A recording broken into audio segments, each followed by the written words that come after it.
what we do at GDC. I also represent GDC in this program.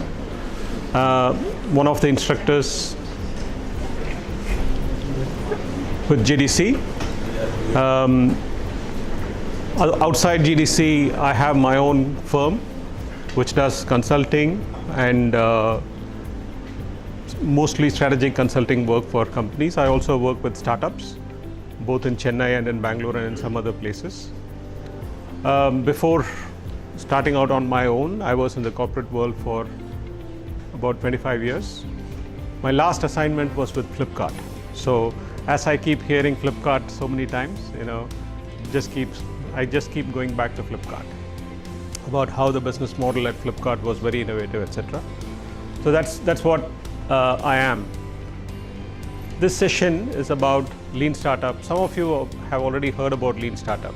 You said you have heard about Lean Startup, right? So would you like to share with us what you know about Lean Startup? Sorry?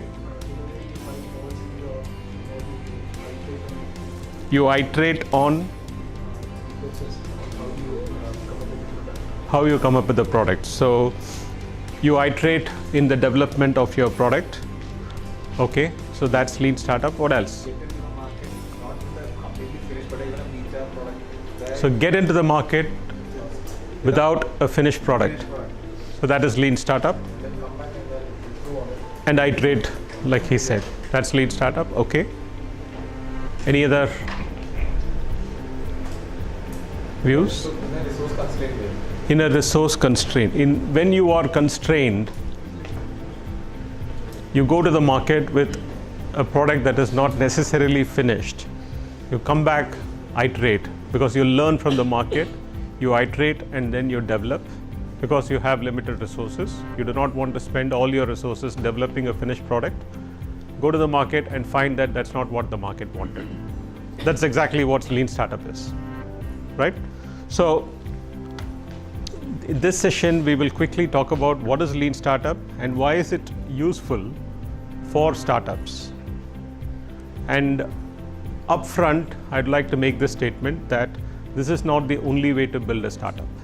There are so many startups who do not even know about Lean Startup, and they have been successful. So we are not saying that this is the only way to build a startup, and if you don't use the Lean Startup methodology, your startup will not succeed. That's not what we are saying. But because startups do not have abundant resources, because they are constrained, not just financial resources, but also other resources, you do not want to burn all your resources and build something that nobody wants. And that's one of the main reasons why startups fail. And how many startups have got abundant resources to actually burn all the money and then to find that nobody needs the product? That's why the Lean Startup, the methodology itself came about when there was a cash crunch in the US, right? That's the genesis of Lean Startup. If you have a lot of money, if you have abundant resources, by all means you can experiment several times, build something. If it doesn't work, you can rebuild, you can build something new, that's fine, right? So this is, I think Kumar spoke about Lean Startup developed by Eric Ries. Actually, there are three components to Lean Startup.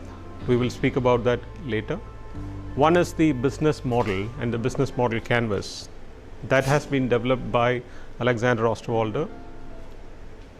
Then the customer development framework developed by Steve Blank. And finally, the agile engineering or the Lean Startup book that Eric Ries wrote. That is what talks about the iterative development, how you build an MVP, you iterate, you learn. So that's at the center of the Lean Startup framework. But put this all together, that's what Steve Blank did. And he actually is teaching at Stanford even now. And based on this, and this is the curriculum that he built for the National Science Foundation. It's called the ICOR program in the US.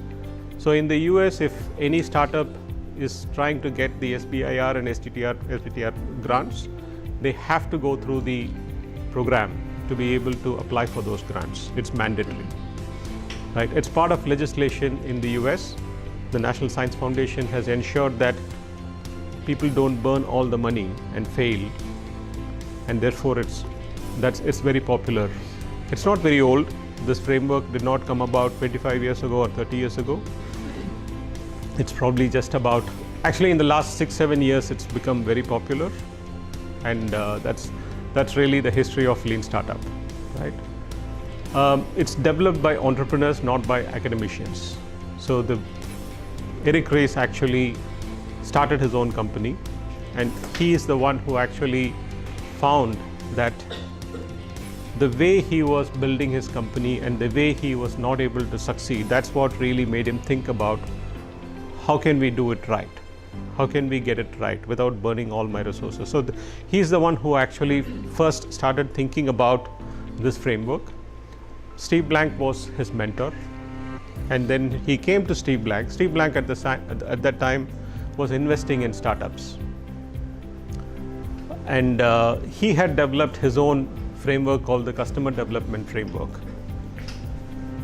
Anybody who needed investment from Steve Blank, needed money from Steve Blank insisted that they actually go through the Customer Development Framework before he will give any money.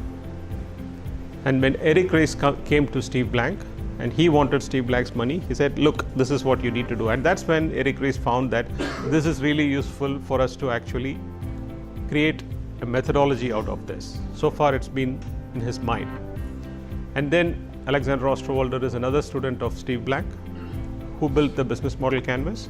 You can actually go and look up strategizer.com with a Z. All the resources are free. Your business model canvas, value proposition canvas, the tools that you will be seeing in this program, they're all available online. In fact, Steve Blank's entire program is available online for free. So there's a lot of resources available for you, both reading material and videos, right? You don't have to pay for any of those. So it is developed by entrepreneurs, it's not developed by academicians. Therefore, these are people who have tried to build enterprises, succeeded, failed, and from those experiences they have developed the framework Lean Startup, which is why it actually connects well with entrepreneurs. It's not theory, right?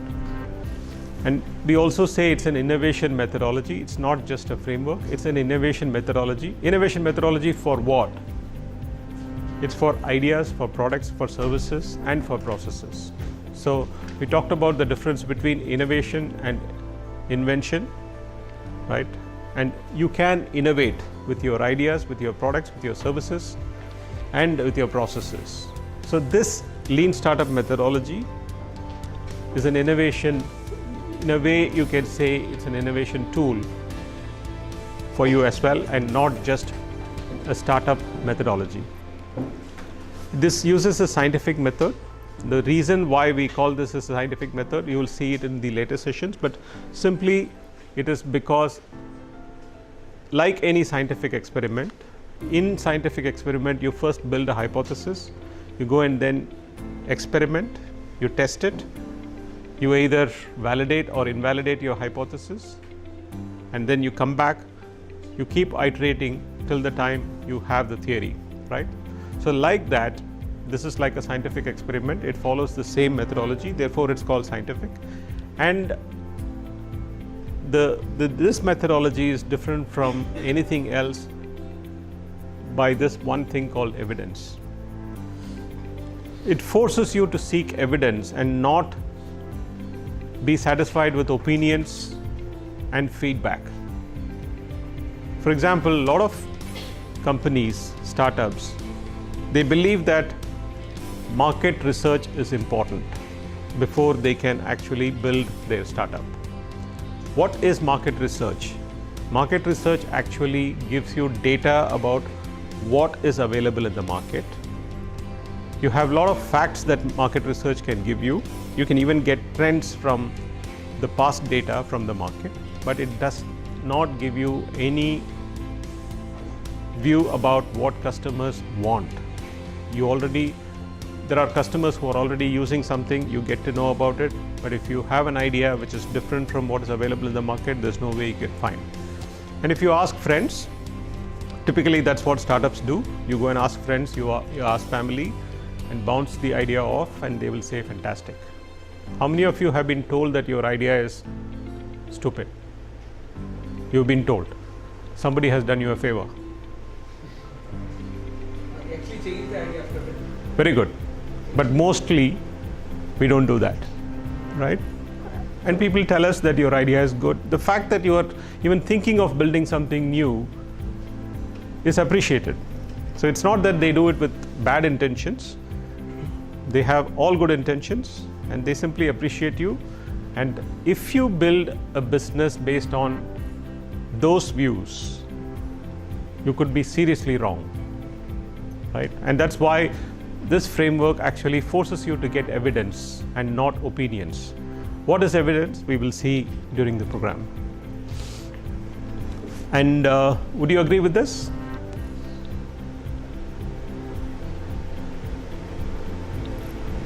Why do we say this?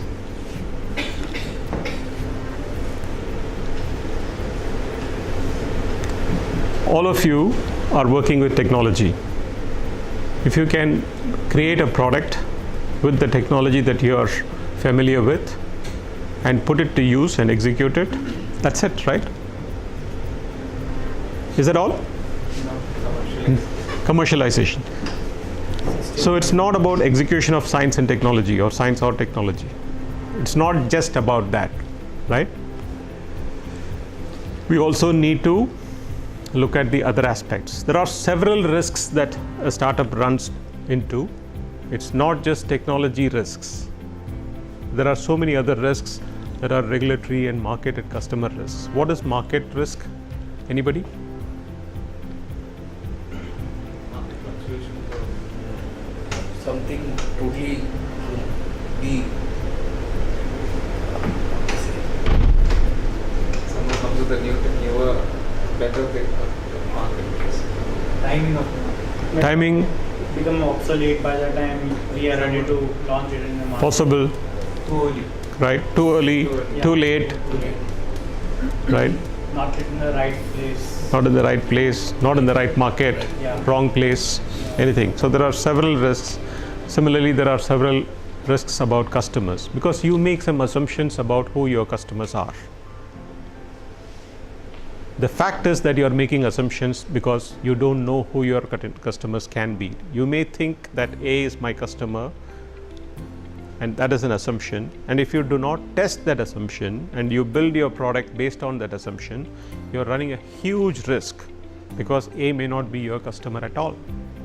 That's the biggest risk that you have in a startup. Customer risks and market risks are the biggest risks, not technology, right? And that's what this framework actually makes you even think about and do something about. Agree? Do you think there is a lot to learn in the markets, or do you think there is a lot to learn in the labs? Markets? What can you learn in the market? Customer requirements. A lot of things can come from cross culture, about how people behavior, things like that. You can come to know about how people think on certain things. People think about Some things. countries will be open to certain things, some countries may not be open. Just Sure. examples. Right. So these are all the insights we can get from when we go out and see. venture out Absolutely. and see. So there is a lot more, I would say, to learn in the market or from the market than what you could learn in your labs.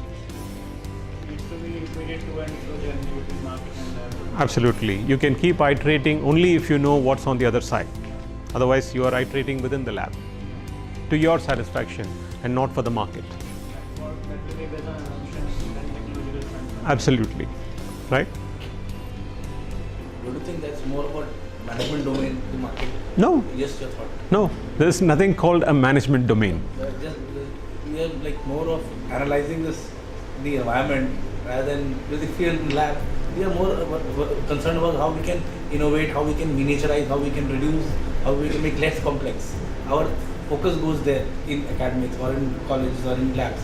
How we go out, I'm not denying that we have to be technology driven, but then the focus or there's a slight pivot, I should say, in terms of things which is like we have more a broader horizon when we are going in. It's not actually a pivot, right? You are building something for somebody. Maybe a bridge. If you are thinking of commercialization, if you are not thinking of commercialization, if you just want to build a product in the lab and prove that you can build something, by all means, please do it. But commercialization is not a pivot. It's the whole purpose of your startup. You're building something for somebody. You're adding value, creating value for somebody, right? And creating value for your own business. And that is not a management domain. That is not a pivot. That's the whole purpose of a startup.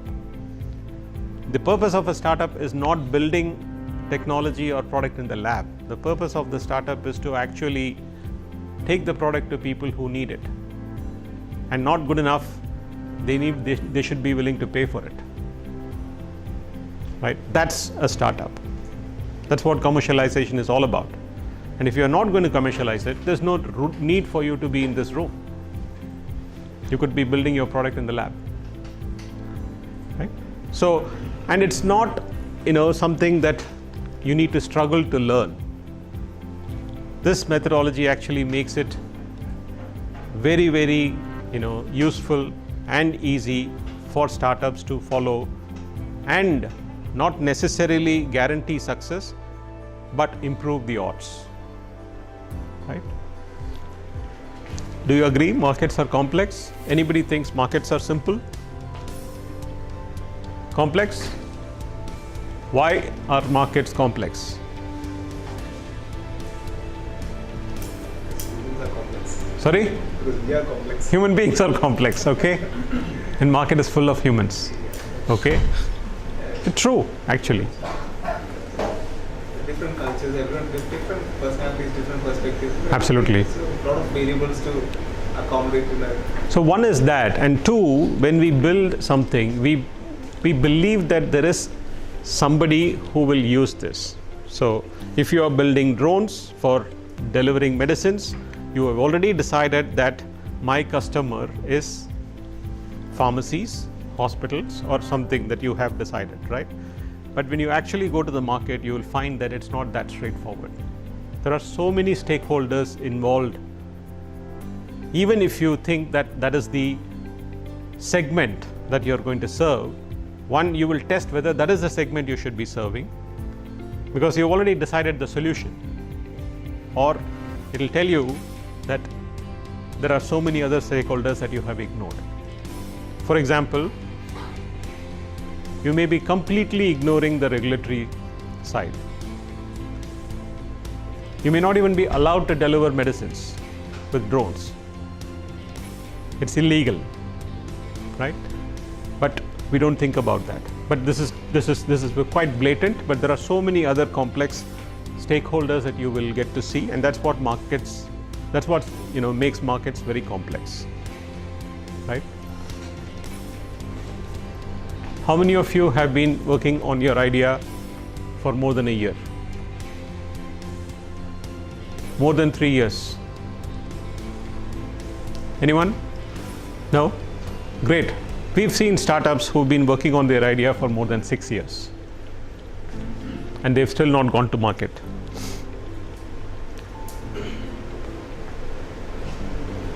And it's quite possible that some of you could end up spending that much time before you go to market.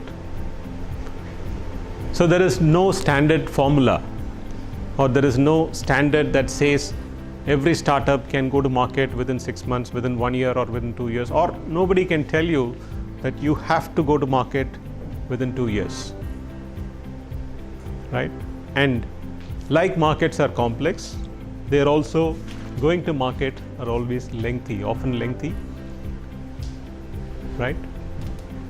Have you heard of any startup which started today, the idea started today, and 3 months they've gone to market? Have you heard? Possible? Of course possible. So there is no standard that says you have to wait for 1 year. But, sorry? Maybe apps or something like that. Maybe. Swiggy got something. Zomato just wanted to copy it and just do it. Could be possible. Just to be a competitor, also do something is there. It's also going to be like But even if that's what we think, right? Amazon existed for several years. It took Flipkart 4 years to go to market. They just copied Amazon, right? Took them 4 years.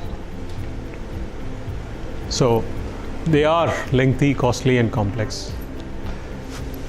Anyone who disagrees with this? Anyone? Anyone who agrees with this? Everyone.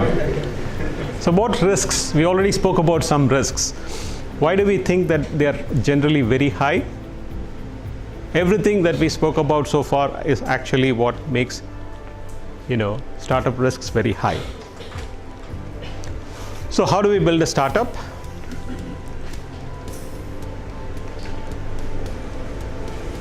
All of you are dreaming of building something like this? Yes? Yes or no? Yes. Of course.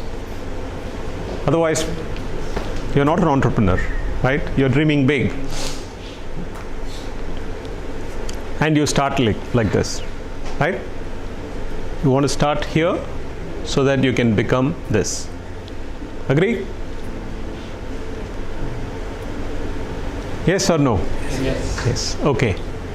So startups are smaller versions of large companies. So this is how we start building a startup.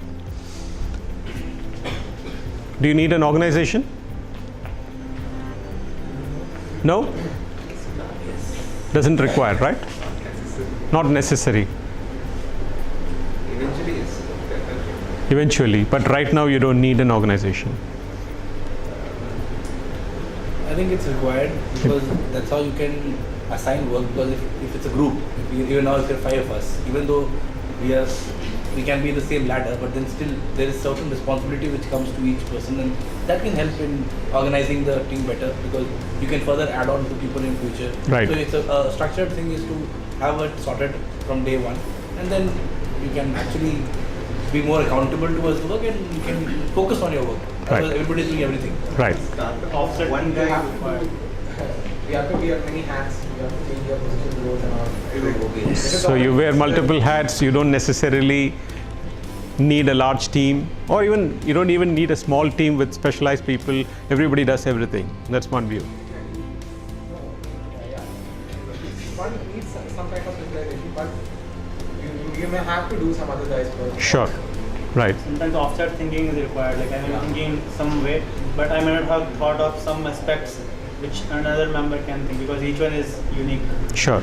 How many of you are already thinking about building a team?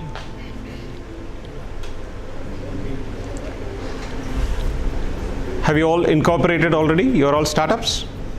All of you? Some of you. Some of you are at an idea stage, but you're already thinking about building a team because you need people, Yeah. right? Okay. Do you need a plan? Yeah. Of course, right? So you have a dream, you start small to get to that large dream. You need people, so you need to put together whether it's a small team or a big team, but it doesn't matter. You need a team and you need a plan, the business plan. Do you need a forecast? This is how startups are built, right? Then you need a forecast, whether it's a 5-year forecast, 3-year forecast, 2 years forecast, but you need some forecast. And you will have a certain way of developing your product. Whether it's waterfall engineering, agile engineering, it doesn't matter, but you have a certain way. This is a traditional product management and product development methodology, but those who follow agile will have a framework as well. You do all of that and then you find that there is no sales. Possible? Does it happen to startups? Yes? Yeah. What went wrong? Market research. Market research was missing, is it? All you needed was a plan, and you just need to execute the plan. You have spent time building the plan, making the forecast, building the product, building a team, and you go to market, nobody is buying. So what went wrong?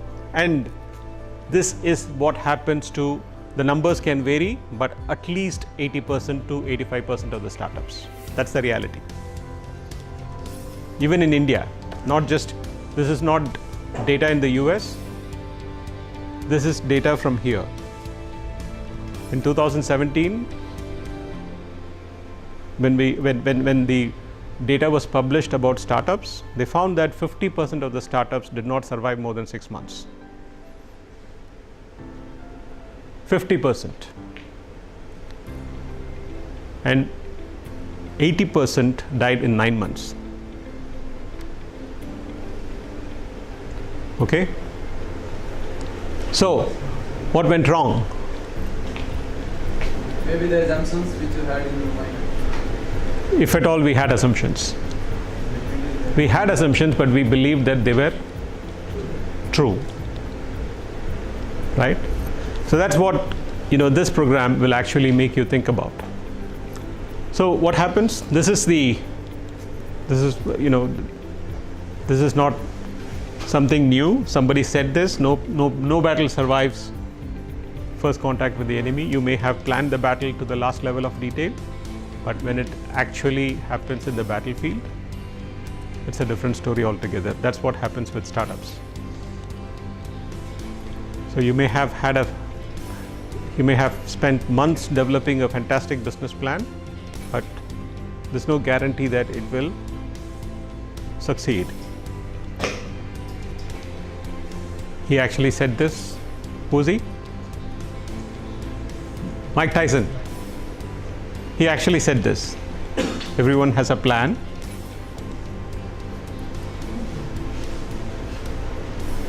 Do you think anyone who's fighting Mike Tyson wouldn't have planned? For how many months would that person have planned and trained to fight him? But he said this. You can plan, any number of months at any length, but till you get punched in the face. So this is what we call Tyson's law, which is quite applicable to all startups. So what are the most common mistakes that startups make? And the lean startup methodology is addressing exactly these. The most common mistakes, number one, all of you must be thinking this. Is anyone here building your product or your idea for just 10 people, 10 customers? No? 100? All of you will probably be thinking that there is a lot of people who are dying for your solution. Yes or no? If you're not thinking so, then I will be surprised. Why are you even here? Because if you believe that if your idea is worth commercializing, and commercialization is not for 10 customers, you don't want to make 50 lakhs in 10 years' time, do you? Is that the scale that you're thinking about? No. There's a lot of money to be made because there is a lot of people who have a problem and they're waiting for a solution, right? Which is why we start. This is the number one mistake that startups make, right? Because you don't even recognize and acknowledge that these are assumptions that you're making. So you just believe that there are millions of people who are waiting for my solution. And number two, we believe that what we are developing, our idea and our product, is a must-have for these customers that I have in mind. Yes or no? Anyone who's thinking of building something that your customers may not really need? Sometimes it's like I can't just say solution, but it looks like it will solve the problem, but actually it doesn't. That is one. And number two, that we keep referring to, the 80% or 85% or 90% that fail, we'll see what is the top reason for these startups failing. You will find that this is the number one reason. They build something that nobody wants. We spoke about this.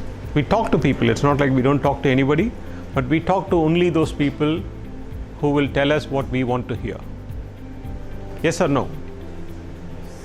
Yes? Right? And that's what we do. And then you just build the solution. Right? This is one of the most common mistakes that startups make. How many of you believe that technology is the easiest part of building a startup? Isn't your technology hard? Isn't building the product really difficult? Right? It may be, but startups believe that that is the most difficult part, and in the process they ignore actually everything that is important. Finally, you're building your product for somebody, and that somebody is going to buy your product and pay for it because it is going to do something for that somebody. How will you actually take it to the customer? How will you make money? How many of you have already decided how you will make money? You've decided. Have you also decided how much money you will make? Huh? Okay, fine. But you know how to make money, right? But how do you test it? Sorry? Once you have the product, you can test it. And that's really what startups do. They build the product with the assumptions about how they will make money, and they go to market and nobody is buying it. What will they do? When he said maybe a crude version of the product and then do a The MVP, the minimum viable product, right? So that's part of the framework. So it makes sure that you do not end up spending, let's say, 3 years or 4 years building your product in the lab without knowing what customers want. The whole, the main purpose of using this framework is you can fail fast and learn fast, right? So you don't really spend time, and you may be making assumptions about how you will make money, and sometimes you may also be making assumptions about how much money you will make, but all that can be tested only in the market, not in the lab. So most startups fail from lack of customers. It's not an opinion, this is fact, right? Than from product or technology failures. So you look at the number one reason why startups fail: building something that nobody wants. This is the number one reason, and this has not changed. And this is not different in India. This data was published in the US, but the pie is not looking any different in India. This is the number one mistake. So that is because of lack of market research is what the predominant factor could be, or something else also to happen? So you call this market research. In the lean startup framework, we call this customer discovery. That's what we will see during the next session and after that. Right? So again, there is no guarantee that you will succeed if you use the lean startup framework, but the chances of success is higher. The chances of burning all your money and failing is much lower. So this is really what you can benefit from by following the lean startup framework. And of course, then you see the number 2, number 3 reasons, right? They are smaller. So how can we do better? This is really, where we talk about the lean startup method. So it has different phases. If you look at the customer development phase, There is customer discovery and customer validation. We will, in the next 5 days, in the next 3-4 days, we will talk about customer discovery, we will talk about customer validation. But you can only do customer discovery and validation in the field.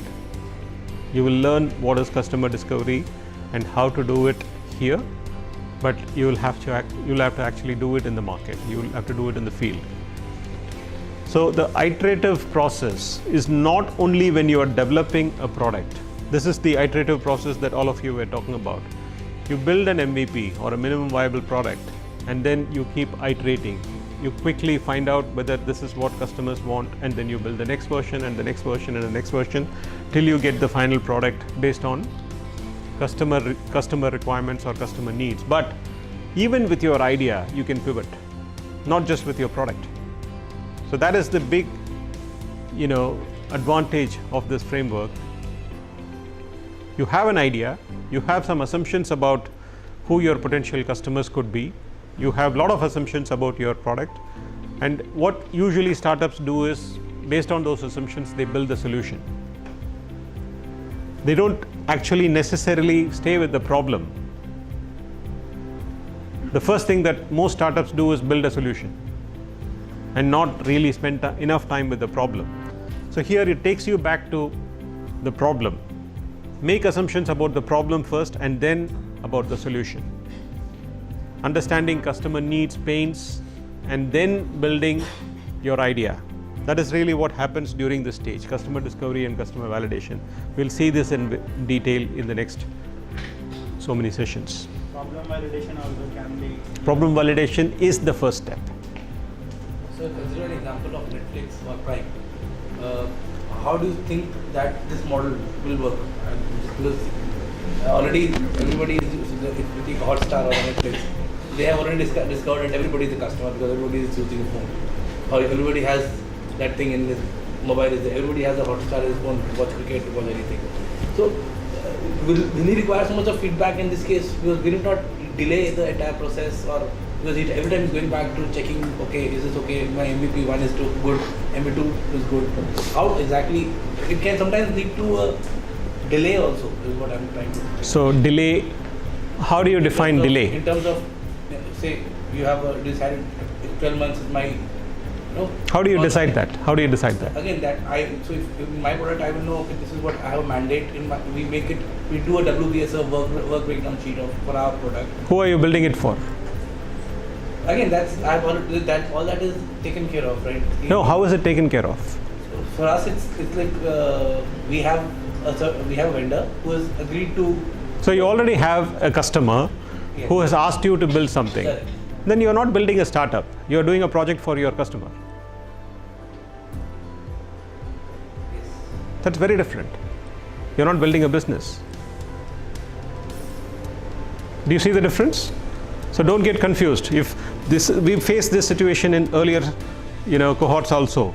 There has been instances where a startup, or they believe that they are building a startup, but they already have been contracted by somebody to build something. You're not really building a startup. You're delivering something that somebody has asked you to do. The business model building and startup building is for building a scalable, repeatable, and hopefully profitable business. What is the guarantee that you have a second customer waiting? Looks promising. It looks promising. That's what every startup actually starts with, because the future looks very promising. But it is not necessary. If future looks promising, and if every startup actually found that promising, we won't have 85% of the startups failing. So if you are thinking of building a business, a scalable business, then you do the business model canvas, and then you go about customer discovery, and then you do the process, the agile engineering or whatever. But if you are already doing something for somebody, please, because I have a case where one of the startups that had already gone to market, they had 2 customers. They were thrilled, and these are again people from IIT who built something, and they built something in the IoT for manufacturing space. Excellent product, brilliant people, bootstrapped, and they were so successful even before they actually completed their product because they had an early customer. And that early customer is a friend, right? And that person needed this product and said, I will buy it, please build it. And then the friend referred somebody, and there is one more person who was showing interest. So this team decided that that's it, they have cracked it. They delivered. Almost 2 years after delivering to the first customer, they were still looking for the second customer. And that's when they came to me, right? I had to take them all the way back. Because what they were finding is, they went to the market after delivering to the first customer. They started meeting customers. They met so many potential customers, and they were making the sales pitch. And in many cases, they even got the attention of the senior management in those companies, large companies. And sometimes they also got an opportunity to do a demo to the entire senior management. So what more can you do when you are trying to sell your product? But they were not getting a single order. So everybody said they like it. And they said, this is frustrating because I know that my product is very useful. I know that somebody who's in the shop floor really, and he's swearing by my product, and he says, please bring it to me, I want it tomorrow. But that guy up there is not signing the purchase order. Why? If it is so useful for the guy in the shop floor, why is that guy up there not signing the purchase order? Sorry? It's not just a business problem. You've not figured out who your customer is. Because customer is not just the user. There are so many people involved in making the decision whether to buy your product or not. For the person who is sitting up there, it doesn't matter whether this product was in the shop floor or not, because he did not see what was the value proposition for him. Do you think that the senior manager will miss out such a critical thing that can actually... Which they did. But it can be actually compensated by the marketing methodology. Different. No, what more can you do? You can go all the way up there. Giving a free trial, right? Yes, they offered everything. And this is a real case. I'm not making up. Like, apparently give you 1 month free trial. They did everything. What were the major reasons you missed out? No, but that person who was supposed to make the decision and sign the check did not find value. All of them, like he gave to a lot of people. Finally, there is somebody who's making the decision, right, to sign and give you the check. It was very difficult for that person to decide that, yes, I need it. Maybe for the user it was maybe Exactly. good, but for the management, anyway they're spending money on the person, so maybe they didn't. There are so many reasons, right?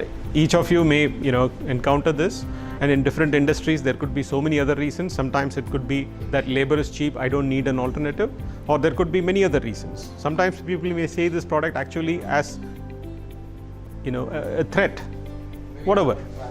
Yeah, absolutely.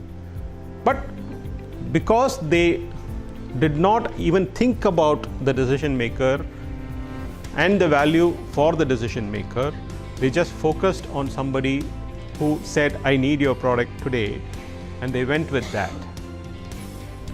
So it took them actually 2 years. Now they are back on track. Now they have customers.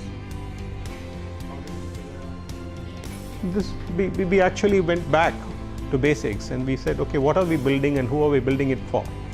We had to actually build the product very differently and position the product to the decision makers very, very differently, because they could see the value proposition, and only then they have customers. For us, the customer development part is already taken care of. Is it how we should move ahead? Because I don't know if it's already taken care of. You will figure it out. So during this program, based on what you listen, what you learn, you figure out whether you have already completed customer development or not. Right? So this is what I spoke about, the Lean Launchpad, the 3 components. One is the business model canvas, the tools there are other tools along with business model canvas. That's Alexander Osterwalder's, and then you have customer development framework Steve Blank's, and agile engineering is Eric Ries. Put it all together. This is the Lean Launchpad program that Steve Blank is running in the US. Business model canvas is a tool. There are 9 blocks in the business model canvas. Our next session is about business model canvas in detail, right? But it's not just a nice tool to put everything on one page.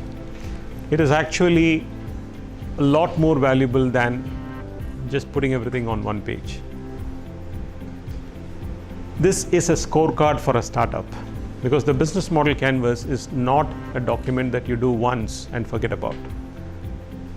It keeps evolving. As you learn, your business model canvas actually changes. I'll show you an example in the next session how one team's business model canvas changed in 7 weeks, how significantly it changed. So it's a scorecard, and it's also a great tool for innovation, because when you are building a business, this is useful even for large businesses, existing businesses, not just for startups. If a business is looking at innovation, there are 9 opportunities to innovate. You can innovate in your cost, you can innovate with your processes and activities that you do, you can innovate with your customer relationships. So every building block in the business model canvas actually gives you an opportunity to innovate. So there are examples of how large companies use the business model canvas. It is not just for the startup. The best example is when GE decided to start a new division. They hired the CEO, and they sent the CEO to India to actually do customer discovery in India. So they went through the whole process, and GE is probably the oldest company in the world, right? So the customer development framework. So this is where startups are, right? Customer discovery and validation. We will see more of this, and you will see these fits. I think on day 4, you will have a detailed session on what these fits are: the problem solution fit, the product market fit. I'm sure many of you have heard about the product market fit, right? So, and then finally the business model fit. That's what you get when you follow the process throughout.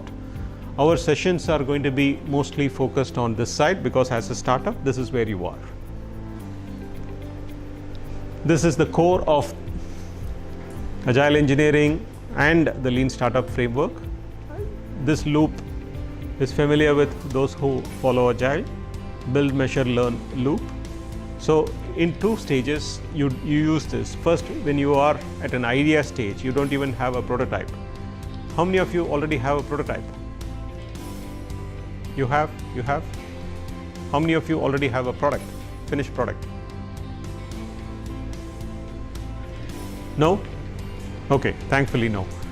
So even if you have a prototype, but go back to this. If you have an idea and you are making a lot of assumptions about what my idea is all about, who my customers could be, why they will need my product and pay for it, how will they buy my product, what will I do, what will I partner with other people and they will do for me. So you make a lot of assumptions. The business model canvas actually helps you make all the assumptions, so that you don't miss out on any of your assumptions. But you can test those assumptions by actually doing customer discovery in the market. It is not market research. Market research is very different from customer discovery. Market research is data that you can even buy. Customer discovery is you will have to find out based on your assumptions. I have assumed that this customer needs my product. Let me go and find out. You're not going to sell to the customer. You're not going to, because you don't have anything to sell. You only have an idea. You don't have a product. But you find out whether the customer has problems, pains, or needs that I think that the customer has, and therefore will buy my product. So first, phase, you just test your idea by making assumptions about who has a problem, what problem does the customer have, is it a big enough problem for me to solve, can I build a business out of it, and what is the solution that the customer is expecting and not what I have in mind. So you test that and then you start building your product, the minimum viable product. So that's the second phase of using this loop, where you go and test your product, but you don't test the features of your product when you go and do the MVP testing. What you really test is, based on my understanding of customers' needs are, their pains are, I have built something which is delivering value to the customer. I am building a product which may have a lot of features, but I am building a product which is expected to solve a problem or some problems for my customers. Are those problems getting solved is what you test when you do the MVP testing. This is not to be confused with the field testing that you do with your product, because a lot of times we think that we are, testing the product in the field, but what we are really testing is the same thing that we have tested in the lab. We are testing whether the product works. That's not the purpose of the MVP testing that's in this framework. This is not about testing your features. It's not about testing whether the product works or not. It is actually about whether the customer is getting the value that you designed your product for. And that's where you iterate. So you don't necessarily need to build all the features to take it to the customer to see whether the value is getting delivered or not. The customer may have a specific problem that needs to be solved, and you could probably solve that problem with a feature or minimal features, and that's what you are testing. You're not testing whether the product works or not. And like I said, we follow a scientific method. We make hypotheses or assumptions, and then we design experiments. In the initial phase, the experiments are the interviews that you do with your potential customers, and these are very different from pitches. You're not pitching to the customer, you're not selling to the customer, you're not even talking about your solution to the customer at this stage. You're simply understanding customers' needs and pains, right? And the second phase is when you have a minimum viable product based on the validation that you have done in the first phase. You do the minimum viable product and then start testing it, iterating it till you get the final product. At this stage, you will also start getting traction in the market. Customers will start telling you that actually it is helping me. That's really what you are looking for. Not that your product actually works. That you know your product works, right? So these are the three types of fit. First is the problem solution fit, and the second is the product market fit, and third is the business model fit. These are going to be covered in your sessions. So what we know now is startups are not smaller versions of large companies. Why do we say that? Why are they not smaller version of large companies? Fundamentally different. Startups Large companies already have business model, but we don't have. Exactly. Startups are searching for the business model. Large companies are executing business plans. Which is why when you are building a startup, if you believe that if you have built a business plan, and if you have built the forecast, and if you have built the product and you can go to market, you fail or you are very disappointed, because that's not what a startup is fundamentally doing. The startup is searching for the right business model, whereas the large companies are executing their business plans. The focus is very different. So if you use the strategy lens for a startup at the search stage, these are the stage search and execution. They are concerned about making assumptions and testing those assumptions, whereas large companies are concerned about executing their operating plans and annual operating plans and business plans. And if you look at the process, the startups are engaged in the customer development process. They are still discovering who their customers could be, what could be the value proposition, why would customers pay, whereas here they are more concerned about innovating or in product development. Yeah, absolutely. Very, very different. Therefore, they are fundamentally different. So what is our definition of a startup? We call this a temporary organization. A temporary organization which is designed to search. What are we searching for? The business model. for a repeatable and scalable business model. Plan comes later. If you are not thinking of building a business that is scalable or you wish to scale, then don't worry. If you are opening one restaurant next door, and if that's what you want to do, you don't need to do this. You can experiment because the risks are also lower. And you're not looking at scaling up anyway. So why do you need to spend time on building this? This is for businesses which are looking at scaling up. The definition of scale can be different for different businesses, but you're not thinking about just serving 10 customers or serving 100 customers. You are actually looking at a problem that is worth solving because there are a lot of people who have that problem, which means there is scale, right? So the startup is a temporary organization searching for a repeatable and scalable business model. Repeatable, why do we say repeatable?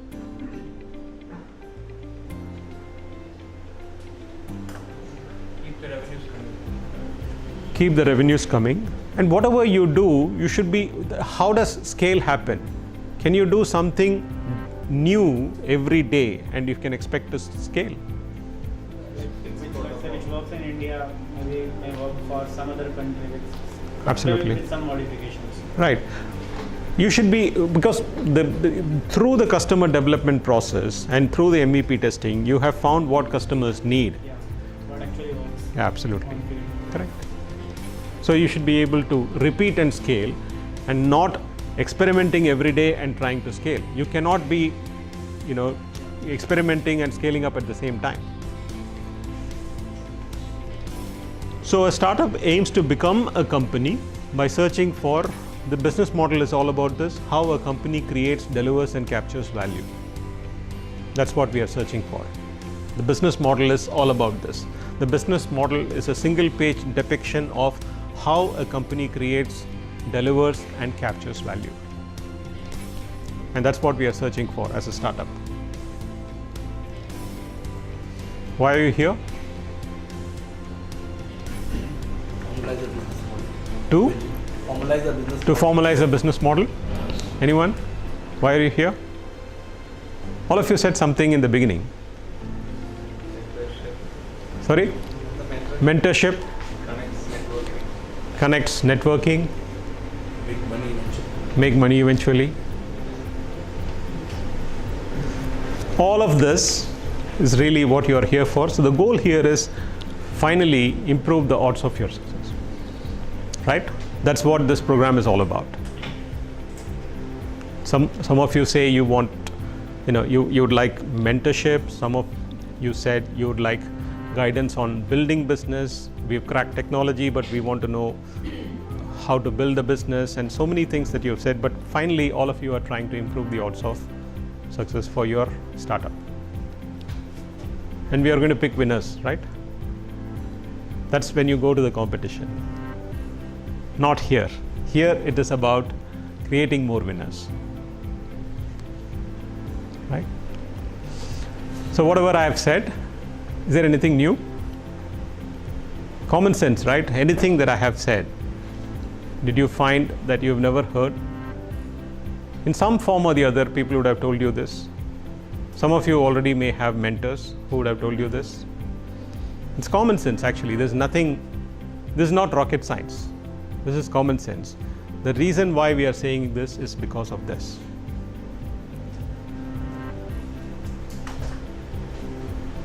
Okay? So that's it for this session. I think, are we on time? Okay.